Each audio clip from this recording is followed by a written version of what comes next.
या तब से वो भूतनी अपनी ट्रैक्टर लिए उसी खेत पर रहती है, इसलिए जो कोई भी उस खेत में जाता वो भूतनी उसे मार देती। मतलब उस भूतनी का वहां पर मर्डर हुआ था, इसलिए वो ये सब कर रही है। इसका कोई तो उपाय होगा ना, जिससे ये हमेशा के लिए इस खेत से दूर चली जाए और उसकी आत्मा को मुक्ति मिल जाए। इसका बस एक ही उपाय है।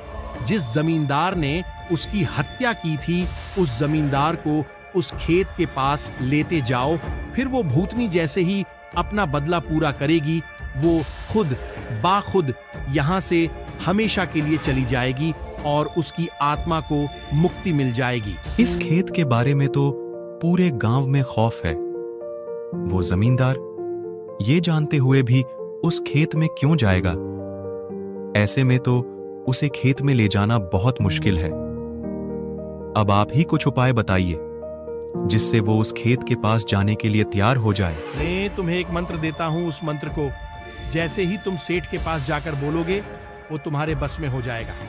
फिर उसे तुम जहां चाहो वहां के जा सकते हो। तुम्हें बस उसके पास जाकर ये मंत्र बोलना है, ओम काली शक्ति भद्राय वशीकरणाय नमः।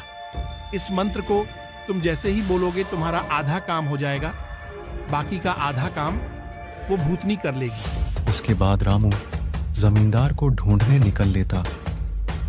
ये जैसे ही उसे देखता, ये तांत्रिक के द्वारा दिए गए मंत्र को बोलता। वो रहा जमींदार अपने जमीन के लालच में न जाने कितने लोगों को मारा।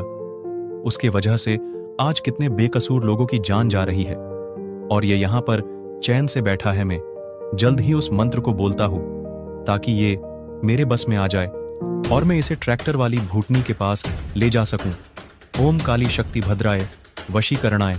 रामू जैसे ही इतना बोलता, जमींदार रामू के बस में आ जाता और बोलता, क्या बात है रामू भाई, तुम यहां में अभी तुम्हें ही याद कर रहा था।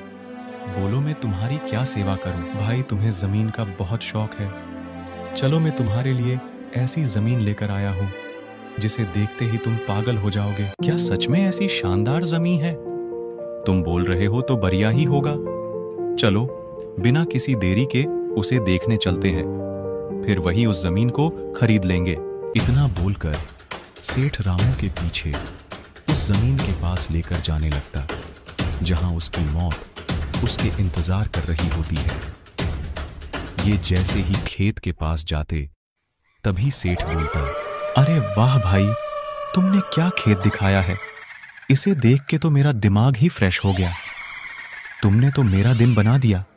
रामू, जो मुझे इस खेत के पास लेकर आए, अब इस खेत को किसी कीमत में मैं हासिल करके रहूंगा, चाहे इसके लिए मुझे इस खेत वाले को जान से मारने की नौबत क्यों ना आ जाए। जमींदार के इतना बोलते ही ट्रैक्टर वाली भूतनी गुस्से में इसके पास आती, जिसे देखते ही इसकी हालत खराब हो जाती और ये बोलती, इस जमीन को पाने के लिए तुम्हें मरना होगा जमींदार, क्योंकि इस खेत की मालकिन तो कब की मर चुकी है, और बिना उससे खेत के बारे में बात किए तुम खेत कैसे ले लोगे? तुमने जमीन के लालच में आकर न जाने कितने मासूमों की जान ली है। मैं कब से बदले की आग में इस खेत में तुम्हारी प्रतीक्षा किए बैठी थी। आज मेरी प्रतीक्षा तुम्हारे मौत के साथ खत्म होगी। उसके बाद में हमेशा के लिए मुक्ति पाकर यहाँ से जा सकती हूँ। इतना बोलते ही ये अपने ट्रैक्टर वाले रूप में आती और इस जमींदार को ट्रैक्टर से कुचल कर मार देती। आज मेरा बदला पूरा हुआ। जब किसी को पैसा, जमीन, ज़्यादत का लालच और अहंकार हो जाता है तो उसका अंत बहुत ही करीब आ जाता है। उसी तरह इसका लालच और बुरे कर्म इसके पूरे जीवन को विध्वंस कर दिया। अब मैं आराम से यहाँ से जा सकती हूँ।